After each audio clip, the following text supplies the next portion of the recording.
Hello everyone, hello and welcome to the channel. MLS के इस channel में आप लोगों का बहुत बहुत स्वागत है। Today we are going to discuss section 13 of vocab Veda part 1। ठीक है, एज यू नो कि वोकैब वेडा यानी कि एग्ज़ाम वेडा का एक सिनोनिम सीरीज चल रहा है वोकैब वेडा के नाम से। तो आज हम सेक्शन 13 पार्ट 1 डिस्कस करेंगे। ठीक है, I hope you all are great. तो आइए स्टार्ट करते हैं आज के पहले क्वेश्चन। पहले मैं पेन सेलेक्ट कर लेता हूँ।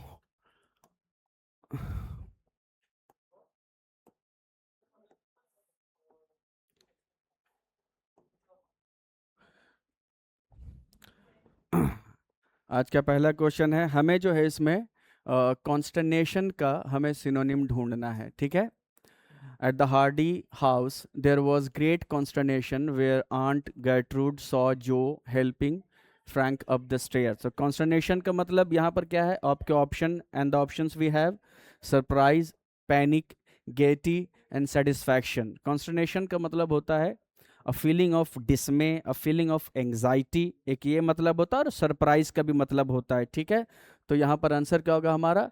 सरप्राइज। ठीक है, हमें कॉन्टेक्स्ट के हिसाब से भी देखना होता है।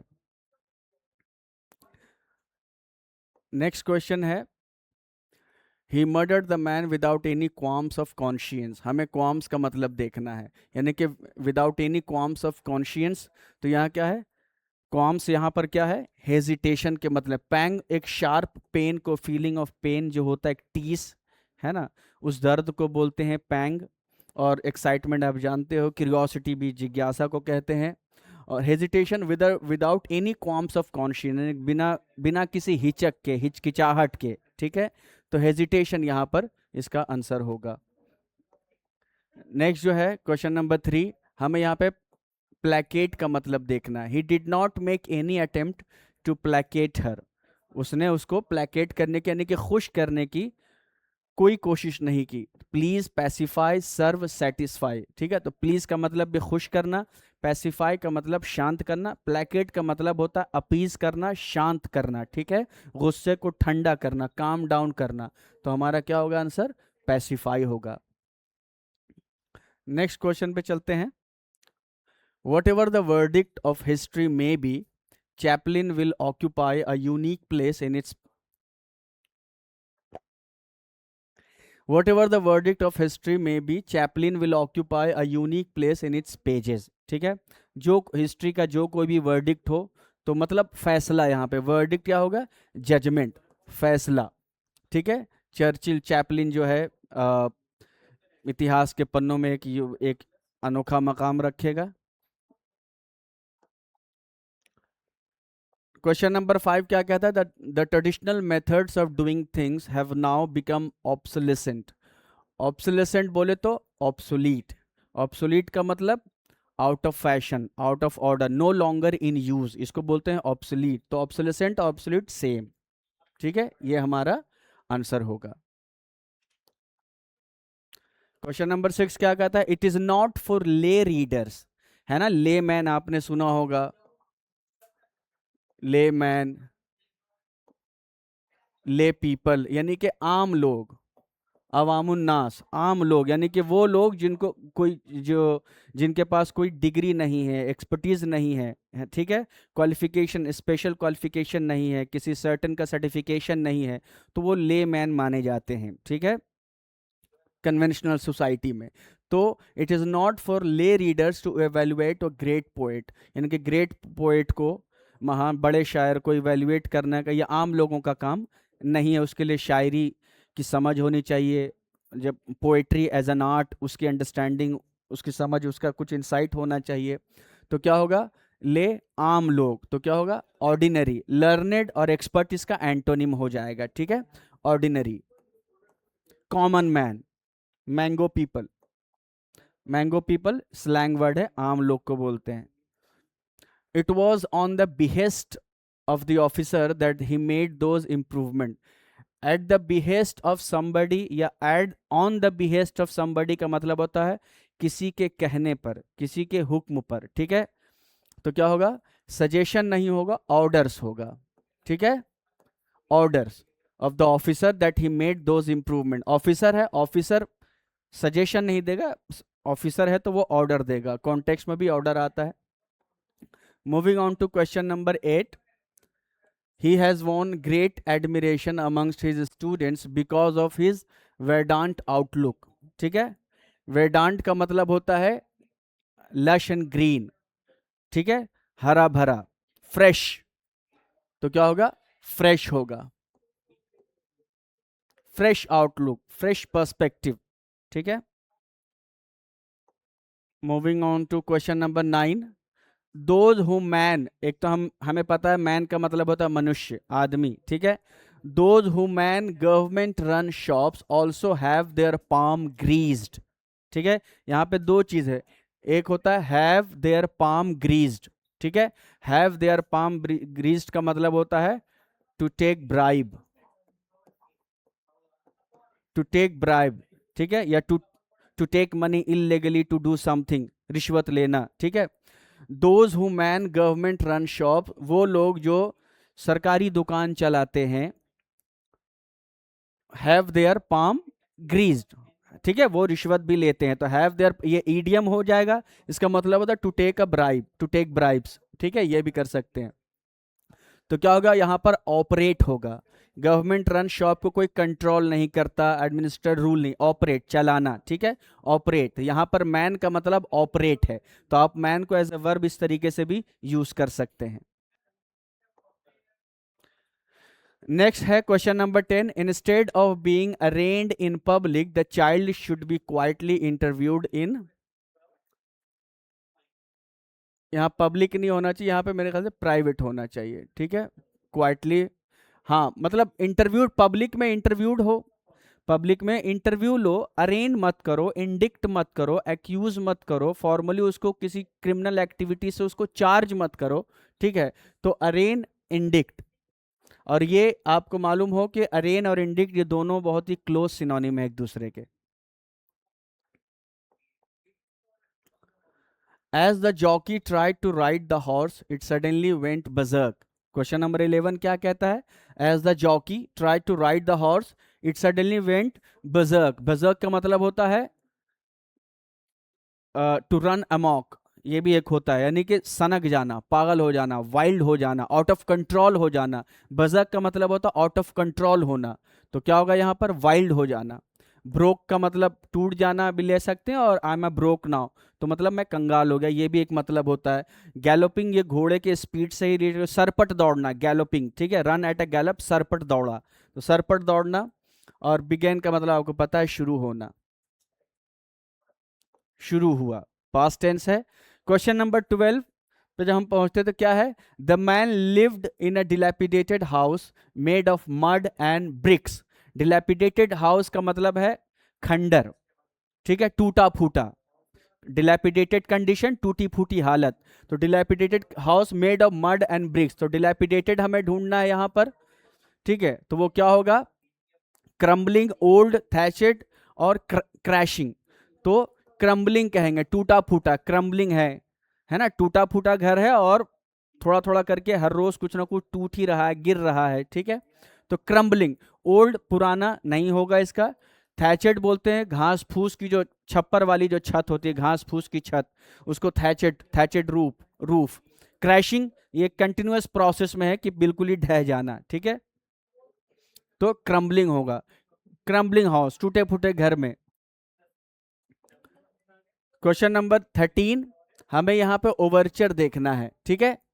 During his meeting with the owners of the company he had a number of overtures, यानी कि जब कंपनी के ओनर से मिलते वक्त उसने बहुत सारे ओवरचर्स दिए। ओवरचर्स का मतलब होता है किसी नेगोशिएशन को या कोई मीटिंग स्टार्ट करने के लिए, एस्टैब्लिश करने के लिए कोई प्रपोजल देना, रिलेशनशिप को एस्टैब्लिश करने के लिए या नेगोशिएशन को स्टार्ट करने के लिए कुछ प्रपोजल देना, कुछ ऑफरिंग देना, इसको ओवरचर कहते हैं, ठीक है, तो क्या होगा, ऑफर्स होगा।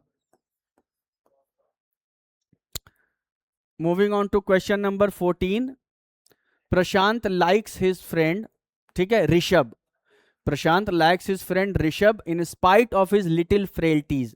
प्रशांत जो अपने दोस्त ऋषभ को पसंद करता है उसकी फ्रेल्टीज के बावजूद, तो फ्रेल्टीज का मतलब होता है वीकनेस, कमजोरियां, ठीक है। Frailty, Dai name is woman, Dai name is man, इंसान कमजोर होता है तो वीकनेसेस होगा। एग्जाम वेडा में इसको टिमिडनेस से किया है, ठीक है, तो वो नहीं है, वीकनेस होना चाहिए यहां पर। फ्रेल्टी का मतलब ही कमजोर होता है। क्वेश्चन नंबर 15 पे क्या है, एट द स्टडीज मीटिंग, कल के मीटिंग में ही adopted a recalcitrant attitude. Recalcitrant मतलब डेफिएंट, स्टबन, ऑब्ड्यूरेट, ऑब्स्टिनेट, ठीक है, तो क्या होगा, ऑब्स्टिनेट। कॉन्सिलिएटरी का मतलब होता है मान जाना, प्लेकेट के मतलब में भी आता है, पैसिफाई के मतलब में भी आता है, सिंपैथेटिक हमदर्दी के माने में, कोटियस बहुत ही फ्रेंडली, बहुत ही पोलाइट। गाइस एक इम्पॉर्टेंट अनाउंसमेंट है, जो MLS जो है इब्तदा 2.0 लॉन्च कर रही है, मतलब हो चुका है। और इब्तदा 2.0 की सबसे ख़ास बात यह है कि the guy, the student you are seeing over here, Ayaan Khan, he has secured all India rank 3 in Jamia Millia Islamia and all India rank 4 in AMU BLLB। तो इस बैच की खासियत एक तो ये है कि इससे एक इस तरीके का रिज़ल्ट भी निकल कर आया, और ये बच्चा भी काफ़ी सिंसियर और डेडिकेटेड था, काफ़ी फोकस था। तो डेडिकेशन बहुत इंपॉर्टेंट है। इब्तदा 2.0 में जो जामिया एंड AMU BLLB 2027 को जो एम कर रहे हैं, जो टारगेट कर रहे हैं, ये बैच स्पेशली उनके लिए है।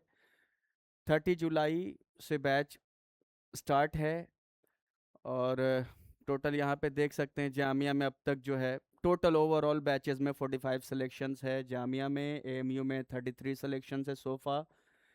जो इस बैच की ख़ास बात है कि आपको इसमें लाइव इंटरैक्टिव क्लासेस मिलेंगी, रिकॉर्डेड सेशन है, इफ़ फॉर सम रीज़न और दी अदर अगर आप क्लासेस मिस हो जाती है आपसे तो रिकॉर्डेड सेशन है by the expert faculties. PDF material दिया जाएगा, बहुत ही कॉम्प्रिहेंसिवली कंपाइल्ड है वो।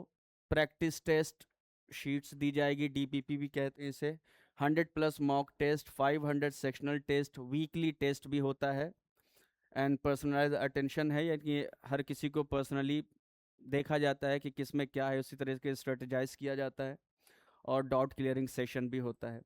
प्लस इसमें और एक इम्पॉर्टेंट चीज़ ये है कि 17 MLS बुकलेट्स आपको दी जाएगी, और यू जस्ट हैव टू पे 9,999। फ्लैट 50% का डिस्काउंट दिया जा रहा है। 3 अगस्त तक ये ऑफ़र वैलिड है।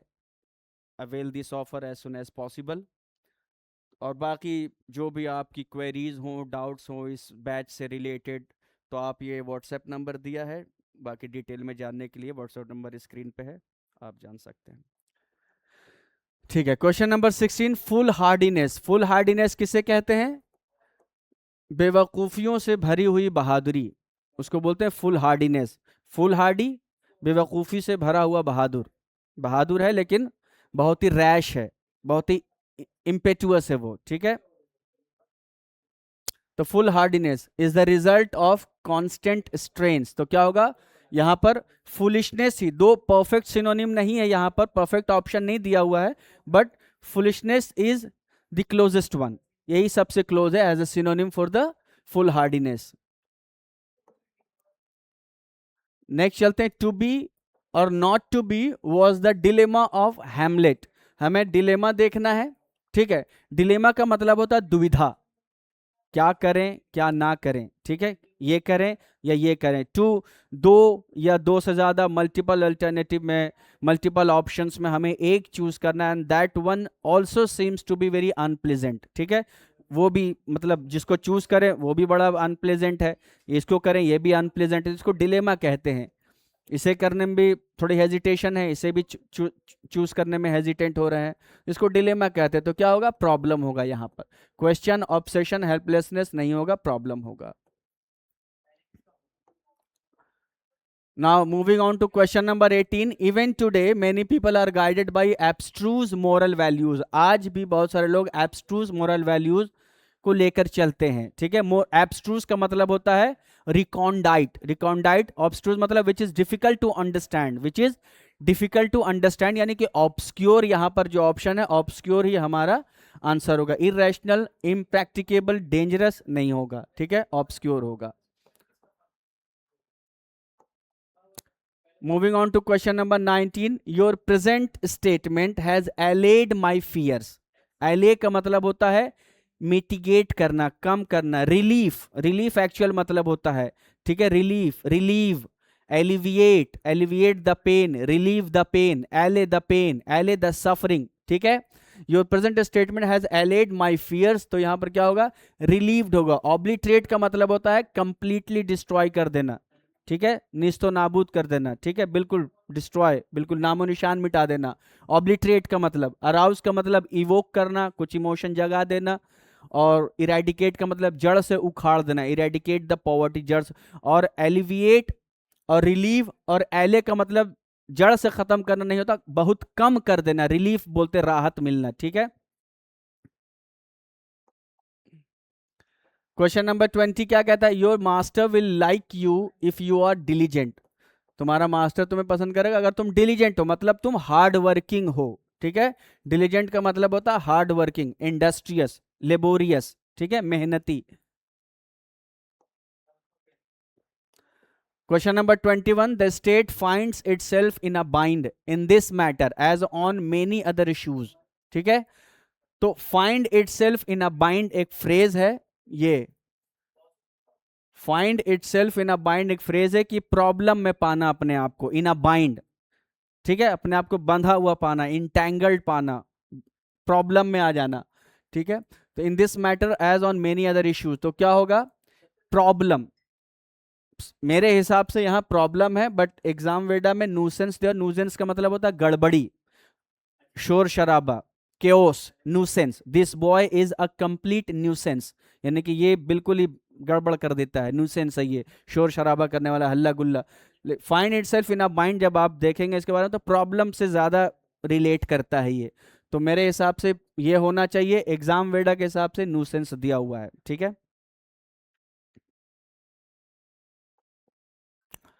Question number 22, Jawaharlal Nehru was an outstanding personality. Outstanding, interesting fit नहीं होता, नोटोरियस रॉन्ग रीजन के लिए, एडमिरेबल, एडमिरेबल आउटस्टैंडिंग से उसका कोई नहीं, एडमिरेबल कुछ और होता है, आउटस्टैंडिंग मतलब भीड़ से बिल्कुल अलग। तो प्रोमिनेंट, ठीक है, प्रोमिनेंट सबसे अच्छा हमारा ऑप्शन है। Now coming on to question number 23, all the streets looked just the same, just the same, exactly, बिल्कुल सेम ही लगता है, एग्जैक्टली, ठीक है, नॉट डिसाइसिवली, नॉर्मली और सिंपली, इट्स एग्जैक्टली।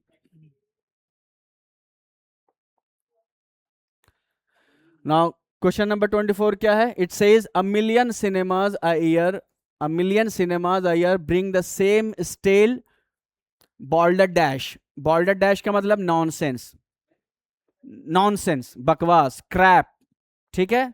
तो बॉल्डर डैश, अ मिलियन सिनेमा, एक साल में इतने सारे सिनेमा, वही सेम घिसी पिटी कहानियां लेकर आते हैं, स्टेल बॉल्डर डैश, घिसी पिटी कहानियां, ठीक है, कई बार। तो क्या होगा, एडवेंचर, थ्रिलर, रोमांस नहीं, नॉनसेंस, ठीक है। बॉल्डर डैश का मतलब nonsense, crap, slapstick. Okay, now question number 25, everybody in the assembly shouted and there was a pandemonium in the hall, ठीक है, pandemonium in the hall, pandemonium का मतलब होता है केओस, ठीक है, नॉइजी, केओटिक, इसको बोलते हैं नॉइज एंड केओस को बोलते हैं पैंडेमोनियम, यानी अटर कंफ्यूजन, अटर केओस, इसको पैंडेमोनियम कहते हैं। तो नॉइज होगा यहां पर, डिसऑर्डरली सीन नहीं होगा, ये एक ट्रिक है, ठीक है। ठीक है, पार्ट 1 हम यहीं पे एंड करते हैं, ठीक है, मिलते हैं हम पार्ट 2 में, ठीक है, नेक्स्ट सेशन में हम पार्ट 2 में मिलेंगे। तब तक के लिए अल्लाह हाफिज, टेक केयर, गुड बाय।